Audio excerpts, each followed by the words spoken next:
All right, my friend, hello to you. We're here on day 5 of our 40-day walk with Abraham through his life of faith.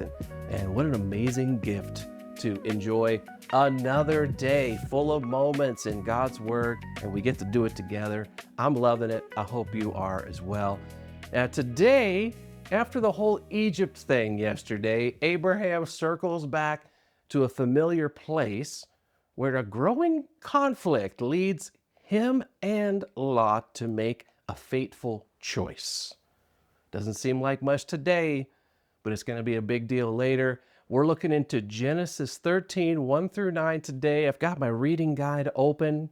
Hope you do as well. And we're all set to go here as we read and react to what we're seeing here in Genesis 13, 1 through 9 together. I'm going to show you my GYRs, my green, yellow, red highlights for today. But first, if you haven't already, you got to read and react for yourself, okay? So if you haven't read already, this is going to be your moment to pause and catch up. You've got this, okay? So pause here and catch up, all right? I'm going to count you down. Pause. Read for yourself. 5, 4, 3, 2, 1. Pause. Did you do it? Did you pause? Well, I'm going to assume that you have. And now that you've read, hey, let's take a quick look at what's happening today in this episode. And man, first thing I'm thinking, here we go. Of course, it starts off today with Abram and the entourage traveling back from Egypt, traveling, it says here, north into the Negev. That's the big, gnarly desert that sits between Egypt and Canaan. And he's got the whole entourage with him. We've got his wife, that's Sarai, and Lot, and all the things with him. And first of all, hey, can you appreciate what an awkward trip back from Egypt that must have been? You ever have a car ride where you have a fight, with a friend or, your spouse or whatever, and you're just in the car and you're just like, it's the tension, you can cut it with a knife. Well, they didn't have cars back then, so they're riding their camels and donkeys or whatever, and it's taken them quite a while to work their way back up to Canaan, and I bet it was a really awkward trip. And in fact, I think what we see today with, Lot's kind of group and Abram's group ending up in this kind of conflict and that needs to get resolved today, or maybe come in part, just, because tensions have been building, nerves have been fraying after the whole Egypt incident. It's a tense journey back, I think it would be safe to say, right?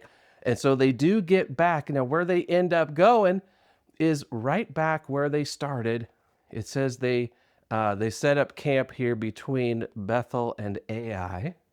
All right. And what's great about that is, I want to show you this here in a minute. What's great about this is that we kind of know almost exactly where they posted up, because we know where Ai was and Bethel, and they're very close together. Two towns, two settlements at this point, geographically very close. And so we can get real close to where Abram might have actually camped. All right. So I want to show that to you. Yeah. Okay. So take a look at this.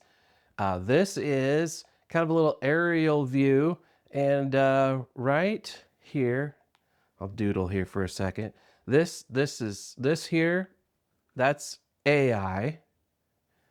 Right down here, this area, kind of along in here, that's Bethel. And this right here is where a lot of scholars, archaeologists, they and tradition points to Abram's camp right about there. Now, a couple things. First of all, of course, the roads were not at all like this in these modern apartments, so you can kind of get that out of your mind. You're going to notice here, to me, you notice how arid the landscape is here, right? So you can understand how Lot and Abram's camps start to get into a situation where they're competing for the natural resources, food and water. You can see from the picture, I mean, trees and vegetation does grow. The climate's a little different perhaps than it was back in the time of Abram's journey, but it's that kind of climate where it's, there, if you can find a watering hole, a natural spring, and you're going to be okay. But if you're just out there with your flocks and herds kind of foraging, it's going to be a tough go. And that's what's happening with Abraham and Lot. And then, so that leads to a moment where Abraham and Lot, they've got their massive flocks. I mean, and they end up, at this point right here. This is the highest point in the area. This is near Ai. This little hilltop area right here is kind of Ai right in here. All right. So this is the location where Lot and Abram make their fateful choice. And that brings me to my red highlight for the day. As I pop open my reading guide here and take a look, I'll grab my red highlighter first, and I'll talk about that one. I don't know what you think. Again, this is just me. It's my own reactions to it. There's no wrong answers here.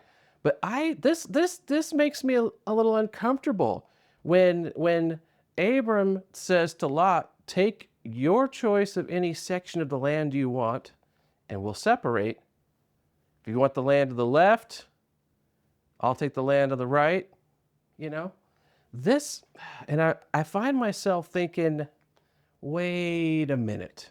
Why does Abram give Lot this choice on a couple levels? First, isn't this like Abraham's, I don't know, expedition? Like, Lot's a minor character in the story, right? What's Abraham doing giving Lot the first choice? And then we go, well, maybe, this is politeness, right? Abraham, is like, hey, Lot, you take it. But because of the geography of the place, if you can visualize where this choice is happening, it's like, it's not just a choice between like, hey, that part of Canaan and this part of Canaan. It's a choice of, if Lot goes, to the right, he's leaving Canaan. But if Lot chooses the left, Abram's the one that's got to leave Canaan. And have we not figured out that God really wants Abram rather, to stay in Canaan? So I'm like, does Abraham still not get this? And I'm like, come on, dude. It's starting to bother me a little bit. So like, as Abraham and Lot stand here, I won't linger here long, but this area out here, all right, this out here on the horizon, like this area, this is that's not Canaan anymore. It's a big drop off into the Jordan River Valley, all right? And then this area here where we're kind of standing is Canaan here. Take a look at this, okay? Map here. We're looking at somewhere in this area right here. This is where Lot and Abram are standing, and they're looking out across the area. It's kind of, here. This map is pointing, we're looking east. This is the Jordan River, and this is right here, the Dead Sea. Okay, you're familiar with that. This, and you can kind of see this is a satellite map. And so there's like a big mountain range. All right. And so if you cross over you drop off of this mountain range and you cross the Jordan River, you are no longer in Canaan. Canaan is down here. All right. Does that make sense? And when Abram came through Canaan, where he went to Shechem and Bethel, Hebron, all that was his route when he first came into the promised land, right? So if Lot chooses this Canaan area, it's going to bump Abraham out of the promised land, all right? And I'm like, what are you doing, Abraham? So there's my red. I don't know what you think. Again, my first reactions to this, I'm like, I wish Abram cared a little more about staying in Canaan. I mean, the whole Egypt thing, all right? But then let me give you my yellow. I'd love you, by the way, again, opinions, right? This is what I see. So share your highlights, and maybe you see something else. Okay, now as far as my yellow goes, this is something I need to think more about. is this statement right here is interesting to me. The land could not support both Abram and Lot with all their flocks and herds. And then you throw in, not only that's a factor, but then you've got these Canaanites and Perizzites who are also living in the land. And I guess my yellow here is like, why? That the land couldn't support them all. And it just has me thinking about God's choice for Abram to go to Canaan. It's like, what does it say about God and what he wants to see happen as Abram's story unfolds and then on into the future as the story unfolds? What does it say about God that he's put Abram in a spot where the resources are a little scarce? All right, this is not infinite resources, and so that's leading to some competition. And it just makes me go, what is that telling me? You know, we're looking for clues about what it means to live a life of friendship and faith with God. And I think, what does that tell me about God and his priorities for Abraham? So I'm kind of like, all right, I gotta think more about that. And then my green for today, sometimes we're hard on Abram. He's made a couple of really poor choices lately, but I love this moment right here where it says this. It says, Abraham worshiped the Lord again. I love this. Oh, there's this humility in this. He had to circle back from Egypt, and Egypt didn't go well. You know what I'm saying? And I don't know if I'm the only one, but when I'm caught in a spot where, I got caught with the lie, I got caught holding the bag, I got caught forgetting to include God in the story like Abraham did yesterday, I want to hide. Or I want to message the whole situation. And Abraham, maybe he went through all of that as he walked the long walk back from Egypt here to his original camping location. But he comes back here, he worships the Lord again. There's a humility here that I think maybe is one of those secrets to Abraham's friendship with God. I mean, he has accepted God's course correction. God didn't let him do whatever he wanted in Egypt. It didn't go well, but but God did actually take care of him. Even though God's way of taking care of him was uncomfortable, God was with him even though Abraham wasn't with God. But then here in this moment, Abraham goes back. He has to circle back in humility, and he worships again. And I think that says so much about Abraham and about what it means to live a life of faith and friendship with God.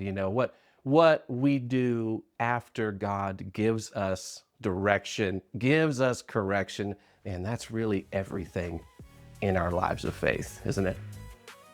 All right, there are my green, yellow, reds, friend. What about you?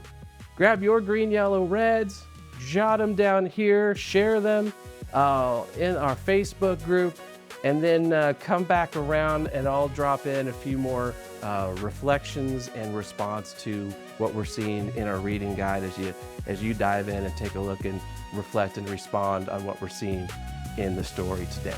All right, so I'll see you in a little bit.